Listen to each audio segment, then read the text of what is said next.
বিসমিল্লাহির রহমানির রহিম। সুপ্রিয়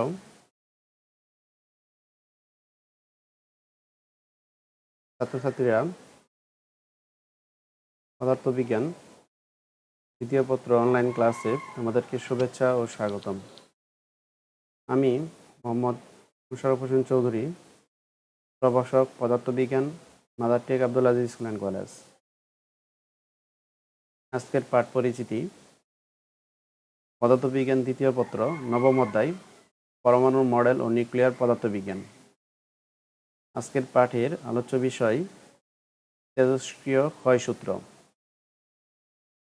অর্থাৎ আমরা দেখাবো যে পদার্থের যে ধর্ম আছে তেজস্ক্রিয়তা বা তেজস্ক্রিয়, এই তেজস্ক্রিয়তা কীভাবে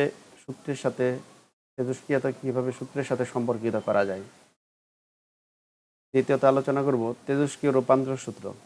অর্থাৎ তেজস্ক্রিয় যে পদার্থের একটা ধর্ম, সেই তেজস্ক্রিয় তো একটা সূত্রের সাথে সম্পর্কিত করবই, এবং এর গাণিতিক হিসাব কোন সূত্রের সাহায্যে আমরা সম্পর্কিত করতে পারি, অর্থাৎ একে একটা গাণিতিক সূত্রের মাধ্যমে প্রকাশ করা যায়, সেই গাণিতিক সূত্র আলোচনা করব।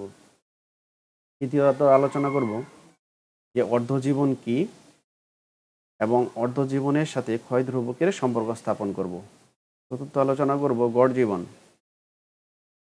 জীবন কি এবং অর্ধজীবন ও গড় জীবনের মধ্যে পারস্পরিক সম্পর্ক আলোচনা করব। সবশেষে আছে তোমাদের জন্য কিছু বাড়ির কাজ, সেগুলি উদাহরণ এবং অনুশীলনী থেকে দেওয়া হয়েছে। সেগুলি তপন স্যারের বইয়ের নাম্বার আমি উল্লেখ করে দিয়েছি। তোমরা আজকের আলোচনায় যে সূত্রগুলো প্রতিপাদন করব, সেই সূত্রগুলা ব্যবহার করে যে বাড়ির কাজগুলো দেওয়া হয়েছে, সেই বাড়ির কাজগুলো তোমরা করতে পারবা। তাহলে আমরা আমাদের আজকের পাঠ আলোচনায় চলে যাই। পাঠ আলোচনার শুরুতেই প্রথমে আসা যাক তেজস্ক্রিয় ক্ষয়। তেজস্ক্রিয় ক্ষয় কি? তেজস্ক্রিয়তা কি? আমি তোমাদের কিছু বাড়ির কাজ দিয়েছি, সেই বাড়ির কাজগুলোতে আমি তেজস্ক্রিয়তা কি এই প্রশ্নটা লিখে দিয়েছিলাম, তোমাদেরকে বাসায় পড়ে নিতে বলেছিলাম। তারপর আমি আবার বলছি যে তেজস্ক্রিয়তা হলো তেজস্ক্রিয় পদার্থ থেকে তেজস্ক্রিয় রশ্মি নির্গমনের যে ঘটনা, বা তেজস্ক্রিয় পদার্থ থেকে তেজস্ক্রিয় রশ্মি নির্গমনের ঘটনা বা ধর্মকে তেজস্ক্রিয় রশ্মি নির্গমনের যে ঘটনা, সেটি হলো তেজস্ক্রিয়তা। অর্থাৎ কিছু পদার্থ আছে যেগুলি রেখে দিলে প্রকৃতিতে সেগুলি থেকে অনবরত আলফা বিটা গামা রশ্মি বের হয়ে যায়। পদার্থের এই ধর্মকে বলা হয়, আলফা বিটা গামা রশ্মি বের করে দেওয়ার ধর্মকে বলা হয় তেজস্ক্রিয়তা। এটা কিছু কিছু পদার্থের সহজাত ধর্ম। তোমরা যখন তেজস্ক্রিয়তা পড়বে তখন দেখবে যে প্রকৃতিতে যেসব পদার্থের পারমাণবিক ভর ৮২-এর অধিক, অর্থাৎ এদেরকে আমরা বলি ভারী নিউক্লিয়াস। এই ভারী নিউক্লিয়াসগুলো থেকে অনবরত এগুলি প্রকৃতিতে রেখে দিলেই আপনি এখান থেকে আলফা বিটা গামা রশ্মি বের হয়ে যায়। কিন্তু এই যে বের হয়ে যাওয়ার ঘটনা, সেটাকে আমরা একটা সূত্রের সাহায্যে প্রকাশ করতে পারি, এই রশ্মিগুলা বের হওয়াকে। অর্থাৎ সূত্রটা হলো যে তেজস্ক্রিয় পরমাণুর ভাঙনের হার। একটা তেজস্ক্রিয় পরমাণু ভাঙনের হারটা, অর্থাৎ একক সময়ে কী পরিমাণ পরমাণু ভেঙে যাবে, সেটা হলো ওই সময় অক্ষত পরমাণুর সংখ্যার সমানুপাতিক। তেজস্ক্রিয় পরমাণুর ভাঙনের হার ওই সময় অক্ষত পরমাণুর সংখ্যার সমানুপাতিক। তাহলে এই সূত্র থেকে আমরা কি বুঝতে পারতেছি? এই সূত্র থেকে বুঝতে পারতেছি যে তেজস্ক্রিয় পদার্থ শুরুতে যখন তার পরমাণুর সংখ্যা বেশি থাকে, তখন তার ভাঙনের হার অর্থাৎ বেশি পরিমাণে ভাঙবে। আর যখন তার পরমাণুর সংখ্যা আস্তে আস্তে কমে যেতে থাকবে, তখন তার ভাঙনের হার অর্থাৎ একই সময়ে ভেঙে যাওয়া পরমাণুর সংখ্যা কমতে থাকবে। এটা আমাদের বাস্তবিক অর্থনৈতিক অবস্থার সাথেও সামঞ্জস্যপূর্ণ। যখন আমাদের কাছে টাকা পয়সা একটু বেশি থাকে, তখন আমরা যে হারে খরচ করি, যখন টাকা পয়সা কমে যায় তখন তার খরচের হারটাও আস্তে আস্তে কমে যায়। ঠিক একটা তেজস্ক্রিয় পদার্থ ঠিক সেরকম ন্যাচারালি, যেরকম যে শুরুতে যখন তার পরমাণুর সংখ্যা বেশি থাকে, তখন তার ভাঙনের রেট অর্থাৎ একক সময়ে ভেঙে যাওয়া পরমাণুর সংখ্যা বেশি হয়। আস্তে আস্তে যখন পরমাণুর সংখ্যা যত কমতে থাকে, তার ভাঙনের হার আস্তে আস্তে কমতে থাকে। এটা এই সূত্র। অর্থাৎ কোনো তেজস্ক্রিয় পদার্থের পরমাণুর ভাঙনের হার ওই সময় অক্ষত পরমাণুর সংখ্যার সমানুপাতিক। অর্থাৎ তেজস্ক্রিয় পরমাণুর ভাঙনের হার ওই সময় অক্ষত পরমাণুর সংখ্যার সমানুপাতিক। ধরা যাক সময় গণনার শুরুতে, অর্থাৎ আমরা যখন একদম পুরোপুরি পরমাণুর সংখ্যা আছে, অর্থাৎ time T equal to 0, start শুরুর মুহূর্তে কোনো তেজস্ক্রিয় পদার্থের অক্ষত পরমাণুর সংখ্যা ধরে নিলাম n নট। যে আমরা যখন টাইম কাউন্ট করা শুরু করিনি তখনই ধরে নিলাম যে ওই তেজস্ক্রিয় পদার্থের পরমাণুর সংখ্যা ধরে নিলাম n নট। এখন সময় অতিবাহিত হওয়ার সাথে সাথে কিছু পরমাণু ভেঙে যাবে। আমরা যখন সময় গণনা শুরু করব সেটা কী হতে থাকবে, অনবরত ভেঙে যেতে থাকবে। কিছু পরমাণু ভেঙে গেল, মনে করি টি সময়ে অবশিষ্ট অক্ষত পরমাণুর সংখ্যা n। আমরা ধরে নিলাম কি পরিমাণ পরমাণু ভেঙে গেছে সেটা আমরা গণনা করতে পারবো না, বাট ধরে নিলাম যে এখন যে পরের টি সময় পরে হিসাব করে দেখলাম যে ওখানে যে এখন পরমাণু সংখ্যাটা আছে সেটা হলো n। এখন যদি ক্ষুদ্রাতি ক্ষুদ্র ডিটি সময়ে আমরা ক্ষুদ্র হিসাবের জন্য বের করব ভাঙনের হার, অর্থাৎ ডিটি সময়ে ডিএন সংখ্যক পরমাণু ভেঙে যায়। আমরা ধরলাম ক্ষুদ্র একটা সময়, সেই সময়ের জন্য যে কয়টা পরমাণু ভেঙে গেল সেটা আমরা বের করে নিলাম। তাহলে পরমাণুর ভাঙনের হার আমরা ধরতে পারি ডিএন বাই ডিটি। আর ডিটি সময়ে ডিএন সংখ্যক পরমাণু ভেঙে গেলে ভাঙনের হার হবে, ভাঙনের সংখ্যাকে সময় দিয়ে ভাগ করলে ভাঙনের হার পাওয়া যাবে। এখন এই ভাঙনের হার অক্ষত পরমাণুর সংখ্যার সমানুপাতিক। আমরা অক্ষত পরমাণুর সংখ্যা ধরেছিলাম টি সময় পরে কত n, তাহলে n এর সমানুপাতিক, অর্থাৎ D N by D T varies as n লেখা যাবে। অর্থাৎ যে অক্ষত পরমাণুর সংখ্যা কম হলে ভাঙনের হার কমে যাবে, অক্ষত পরমাণুর সংখ্যা বেশি হলে ভাঙনের হার বেড়ে যাবে। এখানে ঋণাত্মক চিহ্ন বোঝায় যে সময় অতিবাহিত হওয়ার সাথে সাথে এখানে ভাঙনের হার বা পরমাণুর সংখ্যার সাথে এর কোনো সম্পর্ক নেই। এখানে ঋণাত্মক চিহ্ন শুধু এটাই বোঝায় যে সময় অতিবাহিত হওয়ার সাথে সাথে পরমাণুর সংখ্যা কমে যাচ্ছে, এই জন্য এখানে ঋণাত্মক চিহ্ন ব্যবহার করা হয়েছে। তাহলে সুতরাং আমরা D N by D T varies as n লিখতে পারি। এখানে ভেরিয়াস চিহ্ন উঠে দিলে একটা ধ্রুবক আসবে, মাইনাস ল্যামডা n লিখতে পারি। অর্থাৎ এখানে একটা ধ্রুবক নিয়ে আসলাম, এই ধ্রুবক এটা একটা ধ্রুব সংখ্যা, ভেরিয়াস চিহ্ন উঠাই দেওয়ার কারণে এখানে ল্যামডা একটি সমানুপাতিক ধ্রুবক, সমানুপাতিক ধ্রুবক আমরা ভেরিয়াস চিহ্ন উঠাই দেওয়ার কারণে একে ওই পদার্থের তেজস্ক্রিয় ক্ষয় ধ্রুবক বা ভাঙন ধ্রুবক বলা হয়।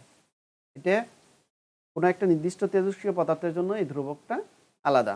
যদি এটা ইউরেনিয়াম হয় তার জন্য ল্যামডার মান আলাদা হবে, আবার যদি প্লাটিনিয়াম হয় তাহলে তার জন্য আলাদা হবে, অর্থাৎ রেডন হলে তার জন্য আলাদা হবে। অর্থাৎ প্রত্যেকটা তেজস্ক্রিয় পরমাণু পদার্থের জন্য তার ভাঙন ধ্রুবক বা ক্ষয় ধ্রুবক আলাদা আলাদা। এখন ক্ষয় ধ্রুবক বা ভাঙন ধ্রুবককে আমরা সংজ্ঞায়িত করব। তাহলে এই সমীকরণ থেকে আমরা লিখতে পারি lambda equal to minus D N by D T by N. আমরা যদি এখানে ল্যামডা এখানে রেখে এটি এই পাশে দিই তাহলে হবে minus D N by D T by N. N নিচে চলে আসবে, অর্থাৎ এন ইকুয়াল টু 1 হলে আমি ল্যামডা ইকুয়াল টু লিখতে পারি মাইনাস ডিএন বাই ডিটি। অর্থাৎ এখানে বোঝাচ্ছে যে ক্ষয় ধ্রুবক একটি পরমাণুর একক সময়ে, এখানে এন ইকুয়াল টু 1 অর্থাৎ পরমাণুর সংখ্যা 1, অর্থাৎ ক্ষয় ধ্রুবকটা কি একক সময়ে। তাহলে এখানে lambda equal to D N by D T যখন এন ইকুয়াল টু 1, অর্থাৎ ক্ষয় ধ্রুবকটা কি, তাহলে ল্যামডাটা কি, অর্থাৎ একক সময়ে একটি পরমাণু ভেঙে যাওয়ার হারকে বোঝায়। অর্থাৎ একটি পরমাণু একক সময়ে ভাঙনের সম্ভাব্যতাকে বলা হয় ক্ষয় ধ্রুবক। ক্ষয় ধ্রুবক যত বড় হবে, এই মানটা যত বড় হবে, একটি পরমাণু ভেঙে যাওয়ার সম্ভাবনা তত বেশি হবে। ল্যামডার মান সর্বোচ্চ হবে 1, এই মানটা যত বড়র দিকে যেতে থাকবে ওই পদার্থ ভেঙে যাওয়ার সম্ভাবনা তত বেশি হবে, অর্থাৎ ওই পরমাণুটা ভাঙার কতটুকু সম্ভাবনা আছে, ভাঙবে কি ভাঙবে না সেটা এর মান এর উপর নির্ভর করে। ল্যামডার মান দেখে আমরা বুঝতে পারবো যে এই মানটা যত বড়, যদি আমরা দেখলাম একটার মান হলো সাপোজ ধরলাম এটা তো সর্বোচ্চ মান 1, সম্ভাবনা 1, কিন্তু অনেক ক্ষেত্রে আমরা যদি 2, 3 দিয়ে সংজ্ঞায়িত করি, ধরলাম যে এর মান 3, তাহলে এই ক্ষেত্রে এর ভাঙার সম্ভাবনা যদি 2 হয়, 3 যদি হয় ল্যামডার মান 3, এক্ষেত্রে ভাঙার সম্ভাবনা 2-এর চেয়ে, ল্যামডার মান 2 হলে তার চেয়ে বেশি হবে। অর্থাৎ ল্যামডার মান যত বড় হবে ভাঙনের সম্ভাবনা তত বেশি হবে। একটি পরমাণুর একক সময়ে ভাঙনের সম্ভাব্যতা থেকে পদার্থের ক্ষয় ধ্রুবক বলে, তোমরা এই সংজ্ঞা পড়ে নিবা। কোনো তেজস্ক্রিয় পদার্থের একটি পরমাণুর আমরা n ইকুয়াল টু 1 দেখলাম, একক সময়ে ভাঙনের সম্ভাব্যতাকে বা ভাঙনের হারকে বলা হয় পদার্থের ক্ষয় ধ্রুবক। 2 নং সমীকরণ থেকে দেখা যায় যে এর একক হবে পার সেকেন্ড, এখানে ওঠে নেই। এর একক হবে পার সেকেন্ড। ল্যামডার একক, কারণ পরমাণুর সংখ্যার কোনো একক নেই। ডিটির একক অর্থাৎ সময়ের একক সেকেন্ড, অর্থাৎ এর হলো পার সেকেন্ড। পার সেকেন্ড দ্বারা ভাঙনের ক্ষয় ধ্রুবক বা ভাঙনের হার নির্দেশ করা হয়, এর একক হলো পার সেকেন্ড।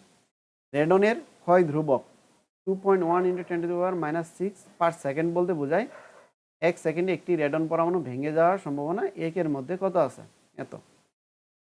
যদি এক হতো সে অবশ্যই ভেঙে যেত, একের মধ্যে এত আছে, তার মানে এটা সম্ভাব্যতা বোঝায় যে এর সম্ভাবনা কত।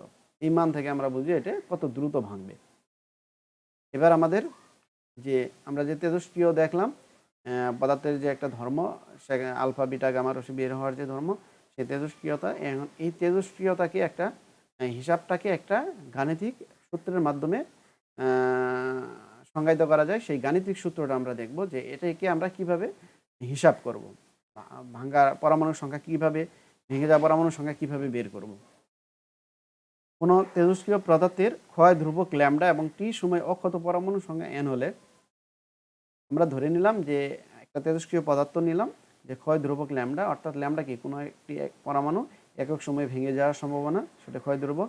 সেটা আমরা একটা পদার্থের ক্ষেত্রে এটা একটা ধ্রুবক, এটা রেডনের জন্য একটা মান, ইউরেনিয়ামের জন্য একটা মান। তো আমরা ধরে নিলাম যে এটা একটা তেজস্ক্রিয় পদার্থ আছে, তার ক্ষয় ধ্রুবক ল্যামডা, এবং টি সময় অক্ষত পরমাণুর সংখ্যা ধরে নিলাম যে ওই যে তেজস্ক্রিয় পদার্থটা আছে তার টি সময়ে যে পরমাণুর সংখ্যা সেটা ধরে নিলাম এন, হলে আমরা পাই dN/dt মাইনাস ল্যামডা। এনে আমরা সূত্র অনুসারে তেজস্ক্রিয়তার ক্ষয় সূত্র অনুসারে এটা লিখলাম, বা dN/dt minus lambda DT, NK নিচে নেওয়া হয়েছে, তাহলে মাইনাস ল্যামডা ডিটি। এখন আমরা একে ইন্টিগ্রেশন করব।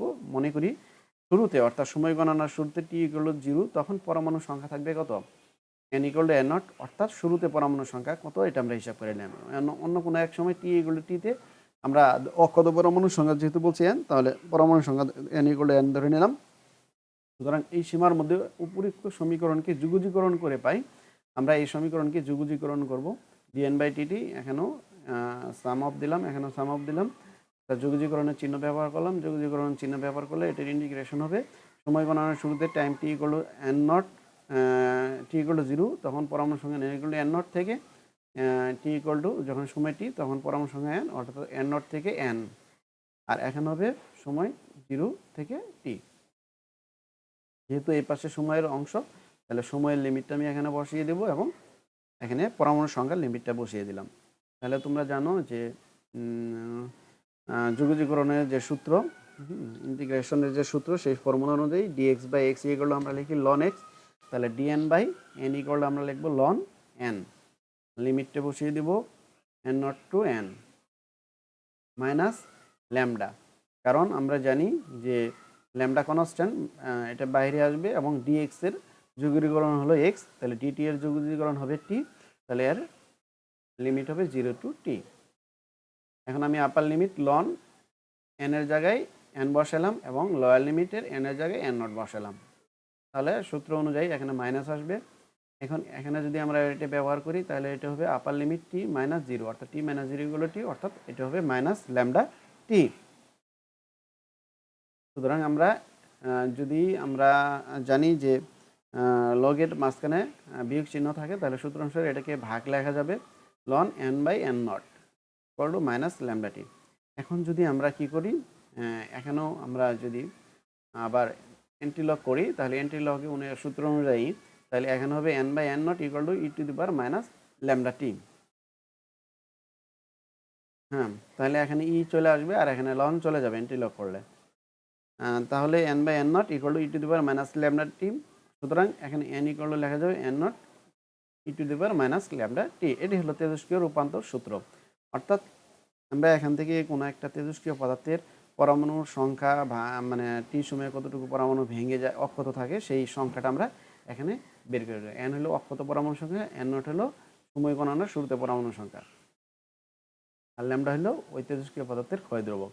এগুলি জেনে আমরা টি সময়ে অক্ষত পরমাণুর সংখ্যা বের করতে পারবো। এটার একটা গ্রাফ দেখানো হয়েছে এখানে। এখানে আমরা যদি টাইম t = এদিকে দিছি সময় আর এদিকে দিছি আমরা পরমাণুর সংখ্যা দিয়ে যদি একটা গ্রাফ অঙ্কন করি তাহলে আমরা টাইম টি করলে যখন 0 থাকবে তখন পরমাণুর সংখ্যা থাকবে সর্বোচ্চ n0। হ্যাঁ, পরমাণুর সংখ্যা আমরা টাইম টি করলে 0 বসাইলে এখানে পরমাণুর সংখ্যা n0, যখন টাইমটা আস্তে আস্তে আস্তে আস্তে আস্তে আস্তে বাড়তে থাকবে পরমাণুর সংখ্যা তত কমতে থাকবে। বাট পরমাণুর সংখ্যা তেজস্ক্রিয় পদার্থের ক্ষেত্রে কখনো শূন্য হবে না। ইনফিনিটিভ সময়ে যখন টাইম পরমাণু ইনফিনিটি হয়ে যাবে তখন কিছু পরমাণু অক্ষত থাকবে। এটা এরকম গ্রাফ দ্বারা প্রকাশ করা হয়। অর্থাৎ আমরা দেখব যে যখন time T equal to half অর্থাৎ অর্ধায়ু, এটাকে বলা হয় অর্ধায়ু। অর্ধায়ু এটা এটা একটা সময়, বাট এই সময়ে কি হয় যখন তেজস্ক্রিয় পদার্থের পরমাণুর সংখ্যা ঠিক অর্ধেকে পরিণত হয় তখন যে সময়টা সেই সময়কে বলা হয় তেজস্ক্রিয় পদার্থের অর্ধায়ু। আমরা এরপরে এটা আলোচনা আছে, আমরা এটা দেখব।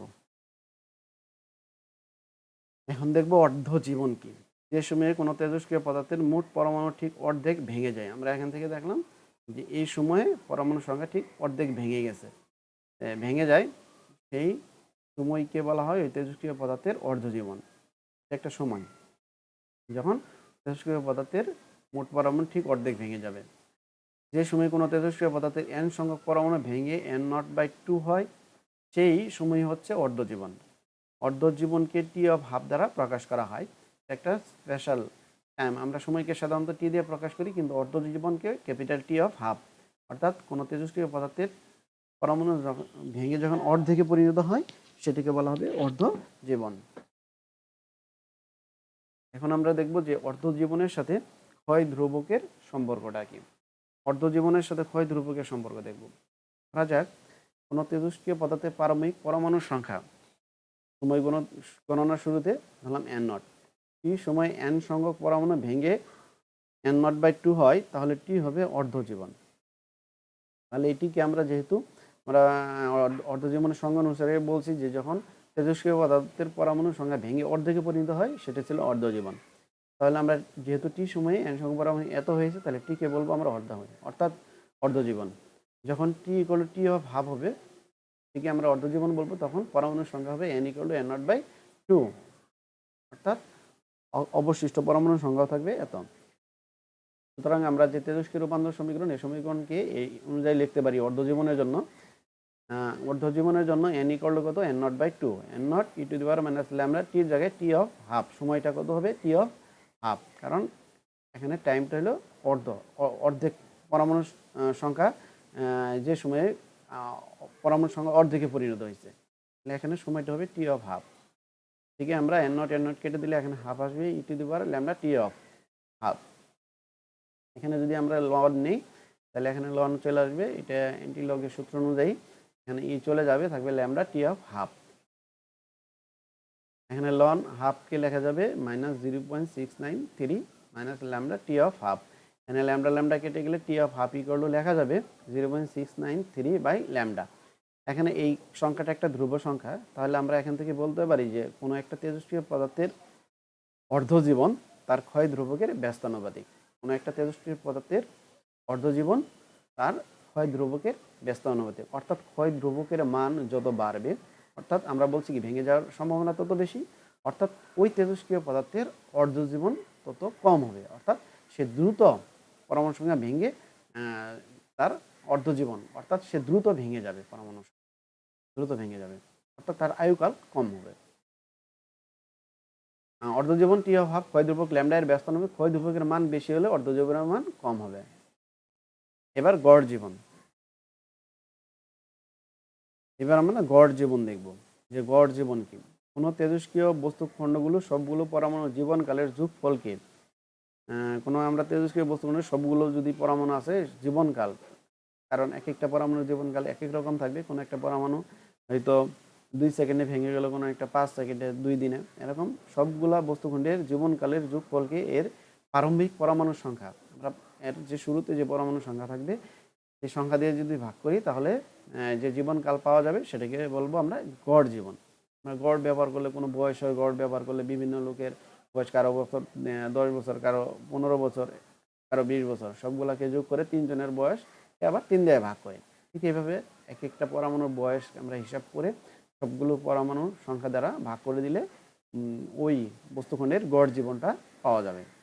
আমরা ইতিপূর্বে জেনেছি তেজস্ক্রিয় একটি স্বতঃস্ফূর্ত ঘটনা, এর প্রকৃতি পরিসংখ্যানের নিয়মাবলী মেনে চলে, কারণ এটা একটা গাণিতিক হিসাবের সাহায্যে একে সংজ্ঞায়িত করা যায় বা একে দেখানো যায়। যে কোনো পরমাণুর জীবন 0 থেকে ইনফিনিটি পর্যন্ত হতে পারে। কোনো একটা পরমাণুর জীবন 0 অর্থাৎ 0 হতে পারে, আবার ইনফিনিটিভ হতে পারে। সুতরাং কোনো তেজস্ক্রিয় পদার্থের গড় জীবন নির্ণয় করা সম্ভব। পদার্থের প্রত্যেকটি তেজস্ক্রিয় পরমাণুর যোগফলের জীবনের যোগফলকে পরমাণুর প্রারম্ভিক সংখ্যা দ্বারা ভাগ করলে ওই তেজস্ক্রিয় পদার্থের গড় জীবন পাওয়া যায়। গড় জীবনকে সাধারণত টাও দ্বারা প্রকাশ করা হয়। এই সংখ্যা এটাকে বলা হয় টাও। গাণিতিকভাবে গড় টাও খেয়াল রাখবা, টাও কিন্তু আমরা টাও দিয়ে ল্যামডা দিয়ে আমরা কিন্তু ল্যামডা দিয়ে আমরা তরঙ্গ দৈর্ঘ্য প্রকাশ করি, আবার ল্যামডা দিয়ে আমরা এখানে ক্ষয় ধ্রুবককে প্রকাশ করেছি। আর টাও দিয়ে আমরা প্রকাশ করি হলো টাও দিয়ে হলো টর্ককে প্রকাশ করি, আর এখানে আমরা টাও দিয়ে প্রকাশ করেছি গড় জীবনকে। গড় জীবনের সংজ্ঞা অনুযায়ী আমরা লিখতে পারি টাও ইকুয়াল টু প্রথম পরমাণুর জীবন প্লাস দ্বিতীয় পরমাণুর জীবন প্লাস এন নটতম অর্থাৎ শেষতম পরমাণুর জীবন ইকুয়াল টু এন নট পরমাণুর সংখ্যা। অর্থাৎ দেখা গেছে যে গড় জীবন গাণিতিকভাবে দেখা গেছে যে গড় জীবন অর্ধায়ুর ব্যস্ত আনুপাতিক। অর্থাৎ অর্ধ জীবন যত বাড়ে, অর্ধ জীবনের মানে ক্ষয় ধ্রুবকের মান যত বড় হবে, গড় জীবন তত কমে যাবে, গড় জীবন তত কমে যাবে। আর এটা যত ছোট হবে, গড় জীবন তত বেড়ে যাবে। অর্ধ জীবন ও গড় জীবনের পারস্পরিক সম্পর্ক আমরা দেখব যে এটা হলো গড় জীবনের সাথে ক্ষয় ধ্রুবকের সম্পর্ক। আর এখন দেখব যে অর্ধ জীবনের সাথে গড় জীবনের সম্পর্ক। একটা হলো অর্ধ জীবন টি অফ হাফের সাথে আমাদের টাও এর সম্পর্ক। আমরা জানি t of half equal to 0.693 by lambda, 0.693 by lambda. আবার এখানে যদি আমরা চিন্তা করি যে t of half 0.693 into 1 by lambda, 1 by lambda হলো কি টাও এর সমান। অর্থাৎ t of half equal to লেখা যায় 0.693 ইন্টু টাও।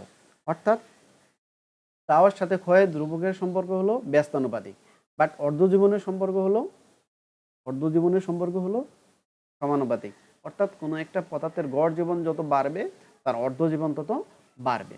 এটা হলো সমানুপাতিক। এটা জীবনের সাথে জীবন, তাহলে এটা সমানুপাতিক। আর ক্ষয় ধ্রুবকের সাথে অর্ধ জীবন ব্যস্তানুপাতিক, এবং ক্ষয় ধ্রুবকের সাথে গড় জীবনও ব্যস্তানুপাতিক। এবার বাড়ির কাজ হিসেবে থাকবে আজকের ক্লাসের সূত্রগুলো। আজকে যে তোমাদের এই সূত্রগুলো প্রতিপাদন করলাম, তেজস্ক্রিয় রূপান্তর সূত্র, তারপরে অর্ধ জীবনের সাথে ক্ষয় ধ্রুবকের সম্পর্ক, অর্ধ জীবনের সাথে গড় আয়ুর সম্পর্ক, অর্ধ জীবনের সাথে গড় জীবনের সাথে ক্ষয় ধ্রুবকের সম্পর্ক, এগুলি ব্যবহার করে তোমরা গাণিতিক উদাহরণ তপন স্যারের বইয়ের 9.8 থেকে শুরু করে 9.8, 9.10, 9.11, 9.12, 9.14, 9.15, 9.16, 9.18, এখানে 17 নাম্বারটা বাদ মিসিং হয়েছে। 17 নাম্বারটা আমি পরবর্তী মানে লেকচারে দেখাবো। এটা একটু সমস্যা আছে দেখে, আমি বুঝতে একটু সমস্যা হবে তোমাদের বিধায় আমি এটা রেখে দিয়েছি। এটা আমি দেখাবো 9.18, 9.20, 19টা মনে হয় করা যাবে না। 19টা পূর্বের সূত্র, আগে যে সূত্রগুলা করাইছিলাম সেগুলি দেখে করতে হবে। 9.21, 9.22, 9.23, এখানে কিছু বোর্ডের প্রশ্ন আছে, তোমরা দেখে নিবা। অর্থাৎ তোমরা দেখবা যে আসলে এই সূত্রগুলা ব্যবহার করে যে বইয়ের যে ম্যাথগুলা অংশগুলা করা যাবে, সেই অঙ্কগুলাই আমি দিয়েছি। তারপরে যদি তোমাদের বইয়ের সাথে প্রশ্নের এই সূত্র রিলেটেড কোনো না মিলে, তাহলে তোমরা ওগুলি হয়তো করতে পারবে না। তোমরা এটা বুঝে নিবে যে আজকের যে সূত্রগুলা দেখানো হয়েছে সেই সূত্রগুলা ব্যবহার করে যে অঙ্কগুলা করা যাবে, আমি তপন স্যারের বই থেকে সেই অঙ্কগুলাই দিয়েছি। তোমরা এটা ধরেই নিজেরা বুঝে নিবে এইটুকু, ঠিক আছে? এবং অনুশীলন 6 থেকে 23 সমস্যাগুলো সমাধান করতে পারবে। আশা করি তোমরা বাসায় এগুলি যথেষ্ট অনুশীলন করবে, তাহলে এগুলি আরও ভালো বুঝতে পারবে।